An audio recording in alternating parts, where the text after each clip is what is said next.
people! I'm Ginny Metheral and I am an earth magic witch, which means that I use the earth's natural energy and the energy of the natural world to do spells, to grow magically, spiritually, possibly physically. No, go in physically, not out. Well, that's what we try to do, isn't it? So, I'm here today to talk about crystals. Lots of people have said to me, I love crystals, I think they're great, I really enjoy them, I think they're beautiful, I love their auras and their energies, and I really connect with them, but I just don't know what to do with them. And so I thought I'd start by showing you a simple spell that I think everyone should do because it gives you your first level of protection and it uses crystals. So this is part one of a crystal lesson in spellcraft with Ginny Metheral. That'll be me, and I hope you enjoy it. Okay, so let's get into it. So what makes crystals special? Well, each crystal has its own particular aura and vibrational energy level, and you can harness these as a witch in your spells and use them. So I use crystals in spells all the time, almost on a daily basis. But you don't need to spend much money. I mean, I don't have very many crystals. You can pick them up very cheaply, for pennies really, in lots of hippy-dippy shops. You can buy them in bulk on the internet. They're not expensive. However, some crystals, obviously, are a little more expensive than others. You know, diamonds, for example. There's a very nice crystal. Like them very much. Would like lots more diamonds. And, you know, hey, those are quite expensive. But you don't have to spend any money. I'm quite tight by nature, so I object to spending any money on anything. And I don't like the fact that some things cost a lot of money for what I see as very little value. But crystals, I think, give you great value because you get a lot of bang for your buck. So when you are looking to choose your crystals, it's very important that you go with your gut instinct. Each crystal is different. It has a different aura, which might suit your aura, but it wouldn't suit my aura, for example, and it wouldn't be right for me in this spell. So although I use carnelians, which in general I say would be great at anchoring spells and causing you to enclose areas and say, I want this to happen in this area, that might not necessarily be the case if you were to use them. So it's really important to go with what you feel. You know, you work your spell first and then you bring the crystals in and you choose those crystals holding in your head what you want them to do.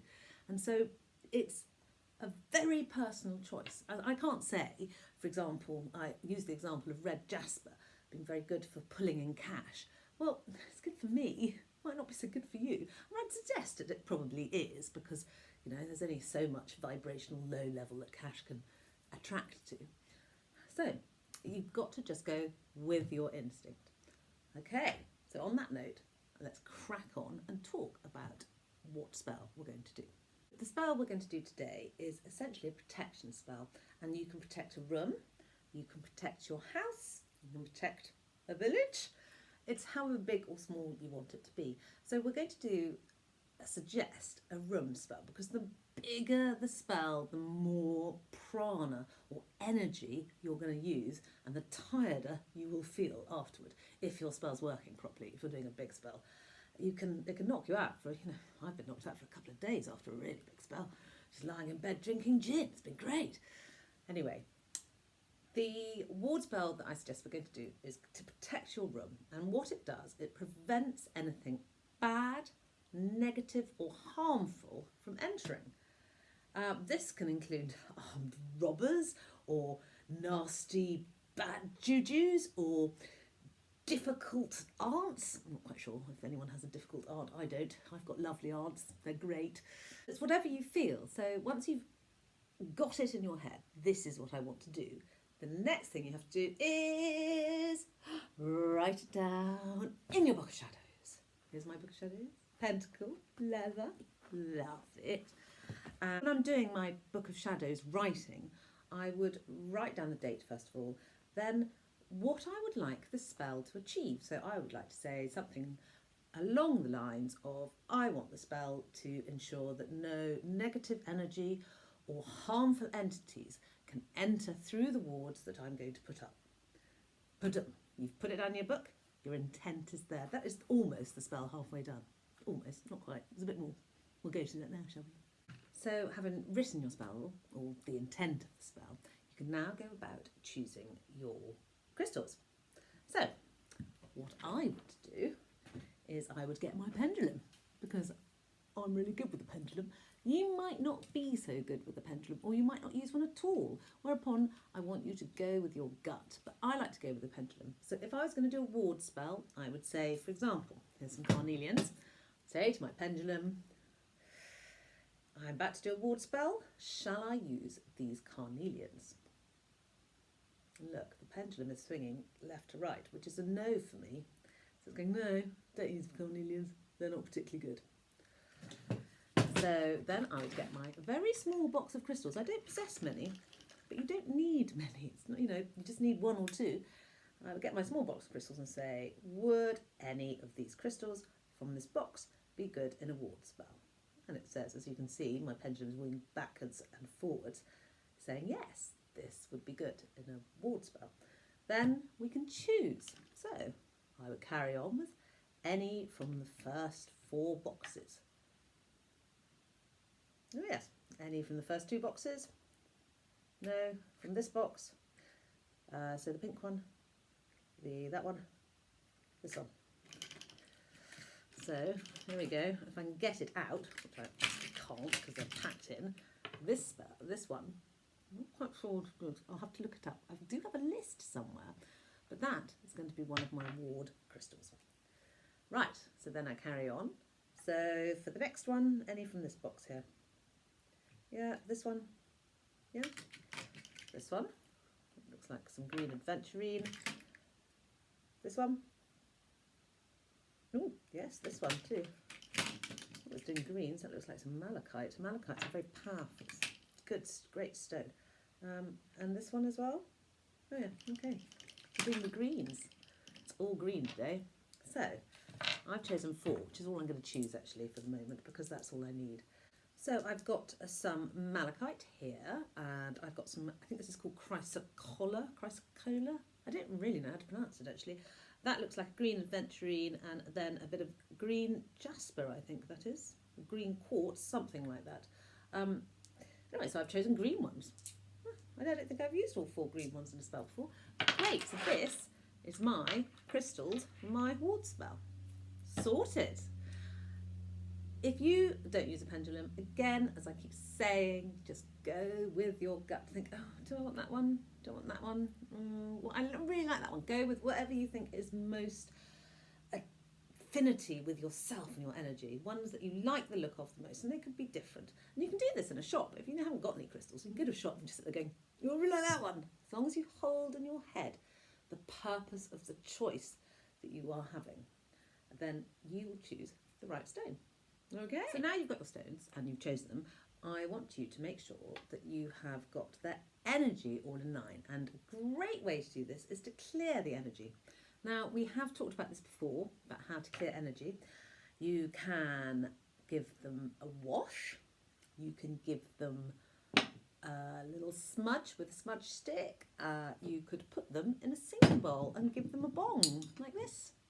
It very much depends on what you feel would be right.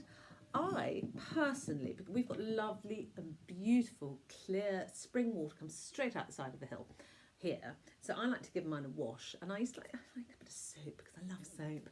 So I wash them in rose soap quite a lot of the time. That's one of my favourite ways to clear a crystal's energy and to clean it. And then I let them dry in the sunshine on a windowsill, or I might give them a smudge, or I might bong them in a singing bowl. So you get your singing bowl, put your crystals in it, and you give it a nice bong. Let's see, bong, bong, bong. Power of 3 coming in there again for me, or is it my OCDness? Not sure. It very much, again, depends, but whatever you decide, and it is your decision, it's how you feel, you got to put it in your book. Write down your crystals, write down which ones you chose, write down how you cleared them. Now, clearing the energy from your crystals might only take 3 minutes, it might take 3 days, it just depends. If you are an adept with the pendulum, you can ask. So if I was going to use my pendulum on this, I would say, Do these 4 crystals need any clearing? And my pendulum's going very much, yes, yes it is, yes they do, yeah, they're a bit mucky. So, best way to clear them, first of all, would be with water. No, with a smudge. Oh, okay. So mine is saying clear it with a smudge. So, whilst we're here, I might as well show you what I do then. So, get my smudge stick, I light it. Don't set off, don't set off smoke alarms. And then I hold my crystals within the smoke and just give them a nice oval smudge, make sure it's lovely and covered. Each single one is getting a good smoke. The smoke has a very strong energy. Native Indians knew all about how to use smoke in spells. It's a great cleansing and healing piece of equipment, actually. So, there you go. So I'll smudge those. Just put that in there, move it over there. Oh, I love the smell of that smudge stick. Oh, it's delicious. So I've smudged my crystals now, so I'm going to ask my pendulum, do they need any more clearing? And my pendulum's going left to right and saying no. Great, so I've cleared my stones. So once you've cleaned your crystals, it's really good to align them with your own energy. And you can do this by meditating on them. I'm not a very good meditator, I get distracted. But that's because I can attune myself quickly through meditation to something like a crystal within about 30 seconds. So I'd put them in my hands, I'd stare at them, I'd breathe deeply, I'd consider them, and probably about 30 seconds later I'd be thinking, oh, I must add milk to the shopping list, which pretty much means that I've attuned my energy to them. I've absorbed their energy, well, not all of it obviously, I've absorbed some of their energy and I am with one with them. Another great way to do this, if you're not great at meditating, is just to carry them around with you. So put them in the pocket, or I like to put them in my bra because it's near my heart. But you might not have a bra, so don't bother. Or you can tie them in a bag and put them around your neck and just to carry them about with you. However you feel, again, your choice. It is whatever you want to do. And once you and your prana, which is your life force and your life energy, have picked up and tuned in to the energy of the crystals that you have chosen, you can continue with your spell. So because this is a ward spell that we're doing, you need to decide which of your stones, and you could have 4, you could have 8, you could have 12, you could have 30. Doesn't matter, it's however many you feel, but it's always a minimum 4. You need 4 because you must place 1 stone at each point of the compass around your area. So I have decided that this malachite, which has got a lovely strong energy, very northern, feels northern to me. This one I think is going to be the east, this little Witchery, and I think it's the west, and this chrysocolla is going to be the south. So I've decided the position of my stones. Now I can take them and I can put them around the room. Then I'm going to write my spell. And with that, I am going to think about what I want the spell to achieve. I want it to achieve protection around this room from any bad entities, negative energy, or bad jujus. So you must write down what you want your spell to protect you from. And once you've done that, then you can stand up and you can say your spell, having placed your pieces around the room. So when you've decided upon what you want to say, where your pieces are going to go, and what you're going to do, everything, it is time to cast the spell. But essentially, it's very easy. You stand in the middle of your room, you get your wand. I've got my little goldstone wand here.